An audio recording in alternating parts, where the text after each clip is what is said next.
This episode of Marijuana Today Daily is brought to you by MJ Today Media, the company that makes this podcast as well as our weekly show, Marijuana Today. But did you know that we also started producing a third podcast this summer called The Green Rush, which is a very cool interview format industry show that was conceived of and developed by the folks at KCSA Communications, which hired us to handle their week-to-week production. It's a new line of business for us, but one that we'd like to expand. So if you have a podcast that you've been thinking of starting and you need help doing it, get in touch with us. I should mention you should also have a budget to pay for it because we're really good at what we do and we don't work cheap or for exposure. But what we do is create great content and put it in front of the largest audience in legal cannabis. Because when you choose to work with MJ Today Media to develop your podcast, you're not only getting our time in making your show, but you're also able to tap into our existing audience to help grow your listenership.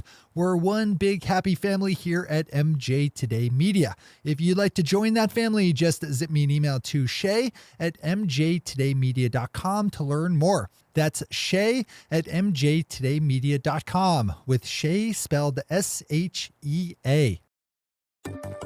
Good morning, Marijuana Nation. It's Tuesday, October 9th, 2018, and you're tuned in to episode 587 of Marijuana Today Daily. I'm your host, Shay Gunther, and I'll be walking you through today's marijuana news and headlines. As always, we have a full and busy day of cannabis news in our hands, so let's jump right into it. Ben Adlin over at Leafly picked up on our top story today with a new poll from Pew Research Center showing that the percentage of Americans who think adult use marijuana should be legalized is at an all-time high, ticking in at a stellar 62%, with just 34% thinking it's better off to keep cannabis illegal. There's a great chart over on Ben's piece showing the historic trend lines for the question of cannabis legalization that shows the percentage of those in favor and opposed being fairly well separated for most of the life of the chart, extending all the way back to 1969 when Pew first started asking the question. But in recent years, the gap between those who favor legalization and those who don't got closer and closer, and then within the last 10 years or so, crossed one another as the number of legalization supporters grew and opponents fell.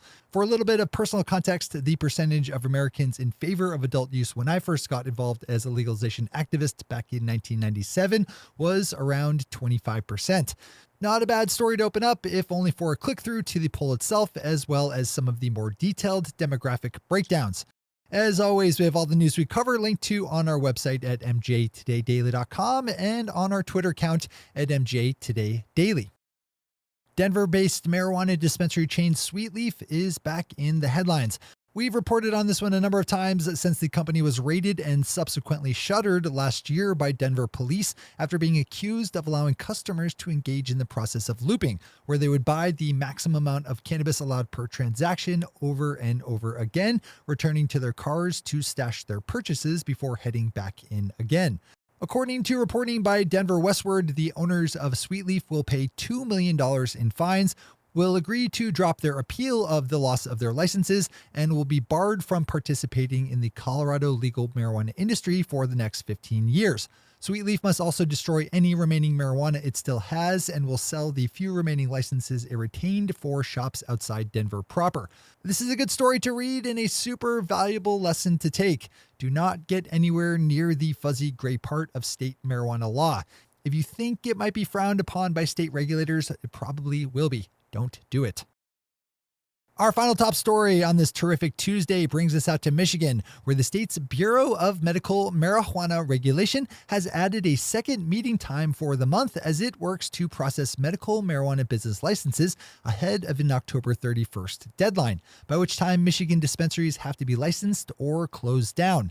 This long-running storyline has featured a bouncing deadline that has most recently leapt from December 15th back to October 31st.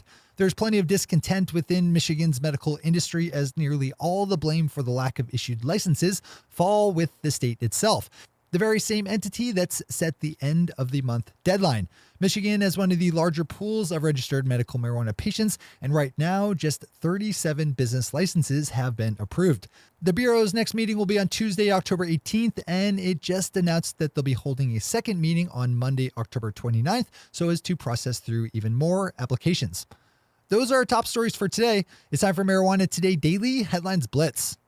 Before we blitz out on headlines, let's quickly thank our sponsor, MJ Today Media, the company that makes this podcast as well as our weekly show, Marijuana Today. If your company has been thinking about getting into podcasting as a way to market and tell your story, then 5 gold stars for you, because there are few better marketing platforms around these days than podcasting. I hardly have to tell that to you, though, because you're listening to my show right now. Podcasting is a great way to build influence and share your business story, and MJ Today Media is there to help you along the way. Not only can we handle the production side of making your podcast, but we can also help you grow your listenership by bringing you into the folds of our 30,000 plus audience.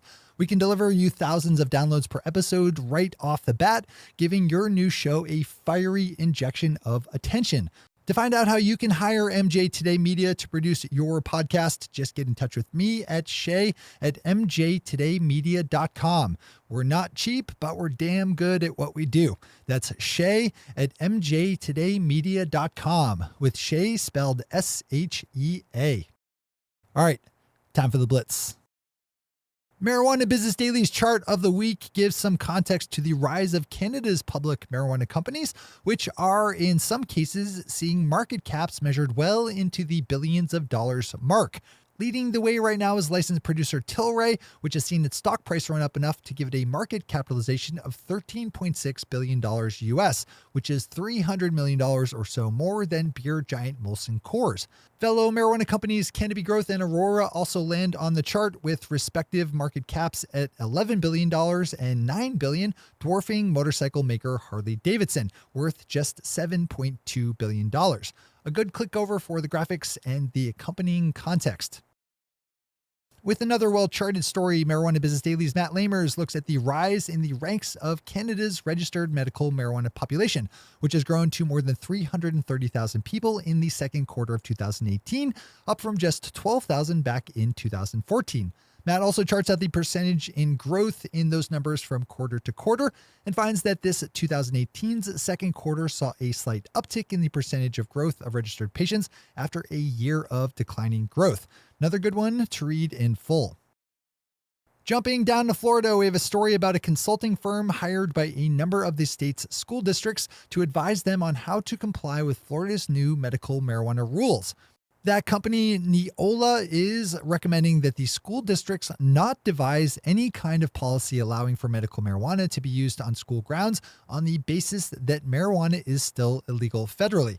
The schools had until yesterday to report back to the state on how they planned to accommodate medical cannabis, if at all.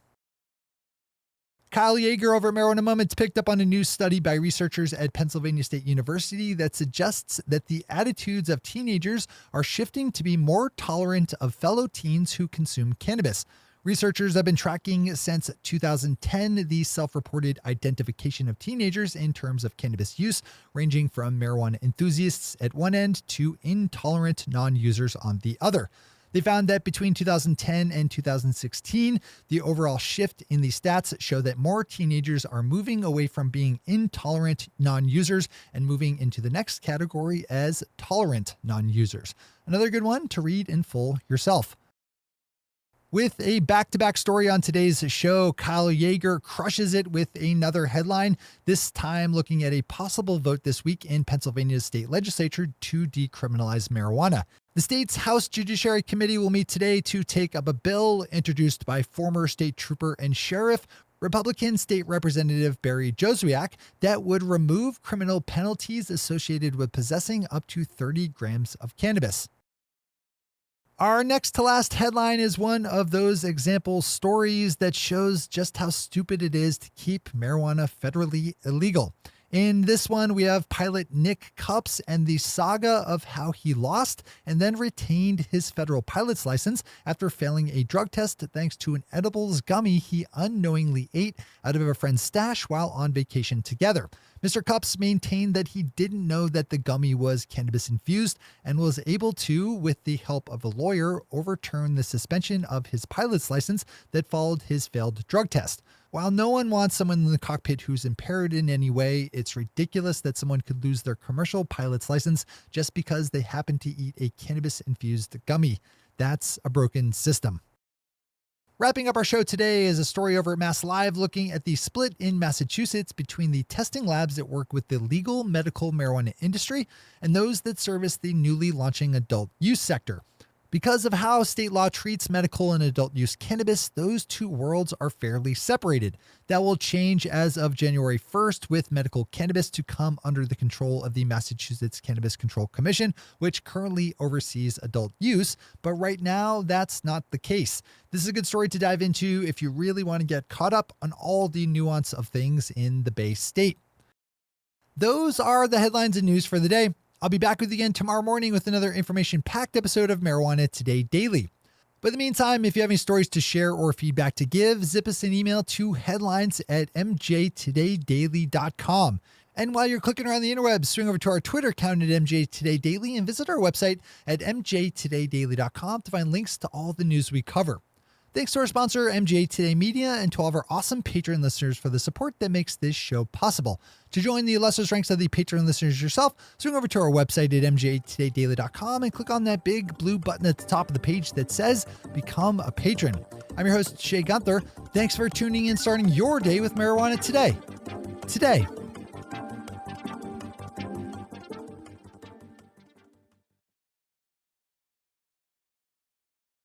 One take, Shay. One take.